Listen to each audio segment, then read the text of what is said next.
Zohran Mamdani just got called out to his face by Meet the Press for being a fraud and a hypocrite. As I predicted, Zohran supporters are already turning on him for his friendly meeting with Donald Trump, rightfully pointing out the stark contrast between campaign Zohran, who vowed to fight Donald Trump like his life depended on it, and current Zohran, who let Donald Trump treat him like a little kid for 30 minutes in front of the entire world. And Meet the Press forces Zohran to confront these concerns. And despite his best efforts to slime and squirm his way out of answering questions, the host keeps his feet pressed to the fire the entire interview. As always, like the video and subscribe to the channel, but let's start by hearing Zohran admit that he got absolutely nothing from his meeting with Trump. Did you get any assurances in your meeting, Mayor-elect Mamdani, that President Trump will not send troops into New York? I told the president that the cornerstone of an affordability agenda is public safety, and that it is critically important to me. And for all that has been said and all that has been spoken about, and the tens of millions of dollars looking to make New Yorkers fearful of that question, the truth of it is, in fact, that I'm looking forward to working with the NYPD to deliver on that. And I shared with the president that my decision to retain Police Commissioner Jessica Tisch is in large part a recognition of the fact that in her time leading the NYPD, she has driven down crime across the 5 boroughs while starting to uproot corruption that was endemic in the top echelons of that department under Mayor Adams. And I'm going to follow up with you on your decision to keep Commissioner Tisch. But to this core question that I think so many New Yorkers are curious to know the answer to, what did President Trump say to you? Did he assure you he will not send troops into New York? He told me that he cared deeply about public safety. I said I cared deeply about the same. But did he say he wouldn't send troops? What I told him is that what separates New York City from anywhere else in the country is we have the NYPD. And I trust the NYPD to deliver public safety. And to me, that is something that I know that they can do, that they have done, and they will continue to do under my leadership. So he didn't rule it out in your meeting? I made it very clear what we wanted to do was to deliver public safety and affordability, and the NYPD would be the ones to do so. So for all the groveling, for all the betrayal felt by his supporters, Zohran got nothing to benefit his agenda. And what you'll notice through this interview is Zohran, who was once extremely clear, direct, and assertive with what he believed in during his campaign, has now adopted the standard Democrat procedure of supplementing direct answers with long-winded non-answer word salads. Zohran already confessed he betrayed his base by agreeing to drop New York sanctuary policies and allow the NYPD to coordinate with ICE to hopefully appease Donald Trump and prevent large-scale ICE operations within New York City, and ultimately avoid a situation where the National Guard is forced to come in to quell the public outrage. But not only did he get no assurances from Donald Trump that if he cooperated, he wouldn't send in the National Guard, but a new report came out that states ICE is gearing up for operations within New York City. But here's where the host calls him out for being a fraud, for being a big tough guy on the campaign, calling Donald Trump a fascist, but then being too scared to say it in front of his face. In that press conference with President Trump, a reporter asked you whether you believe that President Trump is in fact a fascist, a word that you've used in the past. You were about to answer, then President Trump sort of jumped in and he said, quote, "That's okay, you can just say yes. It's easier than explaining it." So, Mr. Mayor-elect, just to be very clear, do you think that President Trump is a fascist? And after President Trump said that, I said yes. And so you do? And that's something that I've said in the past, I say it today, and I think what I appreciated about the conversation that I had with the president was that we were not shy about the places of disagreement, about the politics that has brought us to this moment, and we also wanted to focus on what it could look like to deliver on a shared analysis of an affordability crisis for New Yorkers. Zohran claims he stood on business, he stood on principle. He called out Donald Trump for being a fascist right there to his face. Well, let's run the clip back from that moment in the Oval Office, and you tell me if that's what it looks like. Are you affirming that you think President Trump is a fascist? I've spoken about... That's okay, you can just say yes. Okay. It's easier. It's easier than explaining it. I don't mind. So he was clearly preparing to go in a completely different direction, avoid the question, and talk about their shared interest in making New York City more affordable. And Donald Trump mocked him pedantically and said, it's okay, go on, prove you're the big tough guy from the campaign, call me a fascist. And Zohran shamefully mumbles under his breath, okay, fine, I guess he's a fascist. And Donald Trump condescended understandingly pats him like a good little boy. Again, quite a stark difference from the outspoken, bold, angry Zohran Mamdani of the campaign trail. It's funny because the Democrats have chosen their obstructionist philosophy because they claim it's immoral to negotiate with fascists. Fascists are bad, evil people. They are not people to be reasoned with, to negotiate with, to find bipartisanship with. Their ideology must be defeated and exiled from society. But now Zohran says, yeah, he's a fascist, but that doesn't mean I can't work with him productively. Coming from the Democrats' loudest, fiercest, anti-Trump leftist fighter blows a massive hole in the Democrats' what you would do today is what you would have done in 1930s Germany talking point. So you're not this idealistic beacon of hope. If you were in 1930s Germany, you would have worked with Adolf Hitler because there's nothing wrong with having a productive working relationship. So yes, Zohran is a massive fraud, but the host continues and calls him out for also being a hypocrite. You've also said in the past that President Trump has engaged in a, quote, attack on our democracy. You've called him a despot. Do you still believe President Trump is a threat to the democracy?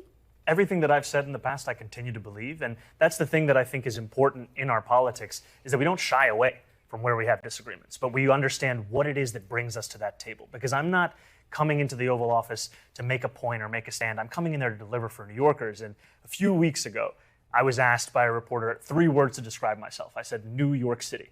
And that's what animated that conversation. How do we deliver for the people of New York City? I think that some of your supporters would be curious to know. You say you stand by your past statements that, yes, he's a threat to the democracy. How do you square working with someone who you still think is a threat to the democracy? I think working for the people of New York City demands that you work with everyone and anyone, and that you always look to find those areas of agreement while not overlooking the places of disagreement. And I think this was something that came up in our meeting. We spoke about immigration. We spoke about the fact that in New York City, we have sanctuary city policies that allow for the city to work with the federal government on around 170 serious crimes. The concern for so many New Yorkers comes about anything beyond that. This shows how little Democrats believe the things they say and also acknowledge their linguistic crusade to change and dilute the meaning of all words while retaining their emotional outrage. You want to call Donald Trump a fascist for merely enforcing the law, but you want people to associate that word with big bad murderous Adolf Hitler. But you also want people to understand that you were saying it hyperbolically when explaining why you're going to be working with big bad Adolf Hitler. Sure, Zohran's campaign was largely about affordability issues and how socialism was the answer to it, but it was also largely animated and energized by the belief that Democrats weren't doing enough to fight Donald Trump, and this guy would. That he was unapologetically angry and detested Donald Trump. Believing that someone is an authoritarian who's an existential threat to the American way of life isn't a mere disagreement that you can just work around. But here's where the host puts him in the toughest position of the entire interview, and Zohran squirms. One of your top supporters, Senator Bernie Sanders, recently weighed in on President Trump's record managing the border. He compared it to former President Biden. I want you to take a listen to what he had to say. I'll get your reaction on the other side. Trump did a better job. I don't like Trump, but we should have a secure border, and it ain't that hard to do. Biden didn't do it. Those before him did not do it. We should have a secure border, period. Do you agree with Senator Bernie Sanders that President Trump has done a better job securing the border than former President Biden? I haven't thought much about comparing presidents on the question of securing the border. I think it's important that it's secure, and I also think it's important that we have an immigration system that is humane. And that's what I spoke about with the president, is that New Yorkers want to see humanity in the policies that are being implemented. Do you give President Trump some credit for the work that he's done to make the border, in Senator Sanders' estimation, more secure? What I give President Trump credit for is the meeting that we had yesterday was one that was focused on how we could work together for New Yorkers. Just spineless, weak, unprincipled. He's basically turned into Hakeem Jeffries, speaking in these sloppy, meaningless collages of Democrat political slogans. Any objective, rational person who wants to be taken seriously can admit that Donald Trump did a good job securing the border. The only people who disagree with that are open border globalists who disdain American sovereignty and think our purpose for existing is to be an open wallet to the third world. At least Bernie Sanders is American enough to admit that we need a border. Zohran would love nothing more than to import a bunch of jihadist third world Marxists. But the real reason Zohran had to go grovel to Donald Trump was to ensure that he did not lose existing federal funding, seeing as the governor of New York already refused to raise taxes to fund his socialist agenda. And here's the reporter asking him bluntly and point blank, is his utopian vision in danger? You have said that you want to raise $9 billion in new taxes, increasing taxes on the wealthy, on businesses, in order to fund your key policies like universal child care, which you mentioned. You would need Governor Kathy Hochul to be on board with this. You'd need her signature. She has never publicly committed to increasing taxes. I know you just spoke with her.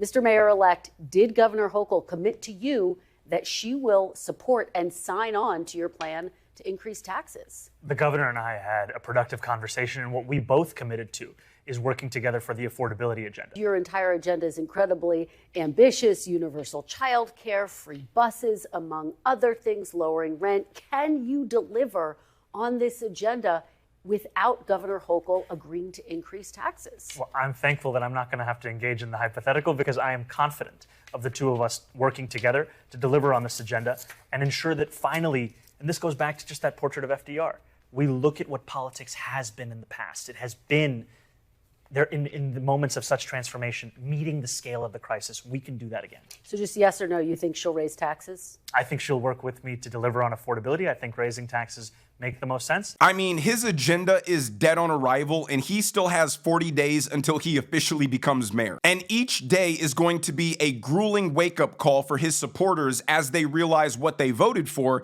is not what they're getting. And because they're not getting any of the free things he promised, he has to make sure he also doesn't lose federal funding that would prevent New York from functioning as it currently stands. It's like a class president that promises no more homework, unlimited recess, pizza parties every day. The far left is realizing they were tricked, they were duped. Zohran is no different from Chuck Schumer or Hakeem Jeffries. He's not a revolutionary, he's not a fighter, he's not principled enough to stand up to the fascist leader of America. He's just a power-hungry snake oil salesman who promised a bunch of stupid leftists rainbows and unicorns, and now they're shocked, surprised, and disappointed that Santa Claus doesn't actually exist. But let me know what you guys think down in the comment section below. If you enjoyed the video, make sure you hit that like button. Make sure you subscribe to the channel if you have not already. Turn on those notification bells so you never miss a video. And I will see you guys in the next one.